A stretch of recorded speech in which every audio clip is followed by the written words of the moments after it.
Tanur police സ്റ്റേഷനിൽ custody മർദ്ദനത്തെ തുടർന്ന് കൊല്ലപ്പെട്ട മമ്പുറം സ്വദേശി താമർ ജിഫ്രി കേസിൽ അന്വേഷണ ഉദ്യോഗസ്ഥർക്കെതിരെ ഗുരുതര ആരോപണവുമായി സഹോദരൻ ഹാരിസ് ജിഫ്രി. അന്വേഷണ സംഘം കസ്റ്റഡി മർദ്ദന കേസിൽ നിന്നും ഉന്നതരെ ഒഴിവാക്കിയതായാണ് സഹോദരന്റെ ആരോപണം. 2023 താനൂർ പോലീസ് സ്റ്റേഷനിൽ താമർ ജിഫ്രി കസ്റ്റഡിയിലിരിക്കെയാണ് മർദ്ദനത്തെ തുടർന്ന് കൊല്ലപ്പെടുന്നത്. തുടക്കത്തിൽ ഹൃദയാഘാതം എന്ന തരത്തിലായിരുന്നു പോലീസ് പ്രചാരണം.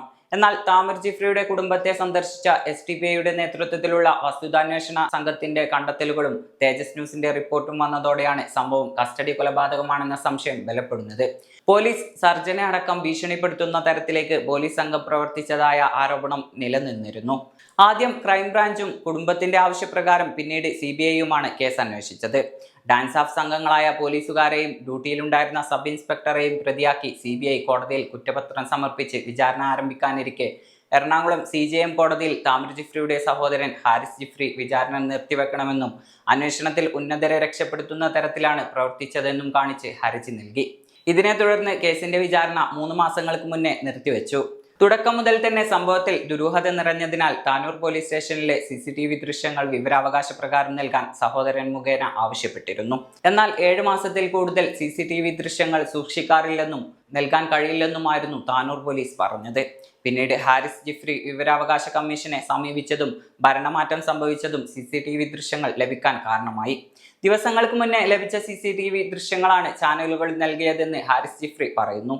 ഇതിലെ ദൃശ്യങ്ങൾ കണ്ടതോടെ തങ്ങളുടെ സംശയങ്ങൾ ശരിവെക്കുന്നതാണെന്നാണ് ഹാരിസ് ജിഫ്രി പറയുന്നത്. വ്യാജമഹസറിൽ ഒപ്പുവെച്ച സംഭവ സമയം സ്ഥലത്തില്ലാത്ത ഗസറ്റ് റാങ്കിലുള്ള തിരൂരങ്ങാടി CI ആയിരുന്ന ശ്രീനിവാസനെ കേസിൽ പ്രതി ചേർക്കാതെ സബ് ഇൻസ്പെക്ടറെ മാത്രം CBI പ്രതി ചേർത്തത് ദൃശ്യങ്ങൾ കണ്ടതോടെ എന്തിനായിരുന്നെന്ന സംശയങ്ങൾ ബലപ്പെട്ടുവെന്ന് ഹാരിസ് പറയുന്നു.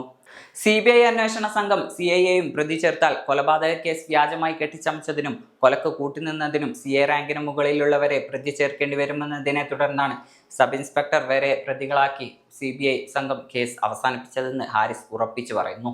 CCTV ദൃശ്യങ്ങളിൽ താമർ ജിഫ്രിയെയും സംഘത്തെയും താനൂർ പോലീസ് സ്റ്റേഷനിലേക്ക് നടത്തിക്കൊണ്ടുവരുന്നതും പിന്നീട് രാത്രിയിൽ പോലീസ് ഉദ്യോഗസ്ഥർ എടുത്തുകൊണ്ടുപോകുന്നതും വ്യക്തമാണ്. കസ്റ്റഡിയിൽ ക്രൂരമർദ്ദനത്തിനിരയായാണ് താമർ ജിഫ്രി കൊല്ലപ്പെട്ടതെന്ന ബന്ധുക്കളുടെ ആരോപണത്തിന് ശക്തി പകരുന്നതാണ് ഈ ദൃശ്യങ്ങൾ. CCTV ദൃശ്യങ്ങൾ പുറത്തുവന്ന സാഹചര്യത്തിൽ യഥാർത്ഥ കുറ്റക്കാരെ കണ്ടെത്താൻ കേസിൽ പുനരന്വേഷണം ആവശ്യമാണെന്നാണ് ഹാരിസ് ജിഫ്രി ആവശ്യപ്പെടുന്നത്. സഹോദരന്റെ ക്രൂരമായ കൊലപാതകത്തിന് പിന്നിൽ എത്ര ഉന്നതരായാലും ശിക്ഷിക്കപ്പെടുന്നതുവരെ നീതിക്കായി താനുണ്ടാവുമെന്നാണ് ഹാരിസ് പറയുന്നത്. അനുജൻ ഏതെങ്കിലും കേസിൽ പ്രതിയായിരുന്നില്ല.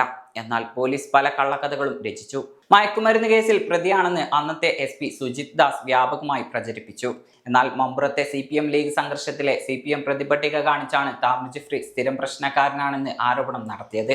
സുജിത് ദാസ് SP ആയിരിക്കെ ജില്ലയിൽ വ്യാപകമായി കേസുകൾ രജിസ്റ്റർ ചെയ്യുന്നതും മലപ്പുറം ജില്ലയെ ഭീകരവത്കരിക്കുന്നതായും ആരോപണങ്ങൾ വ്യാപകമായിരുന്നു.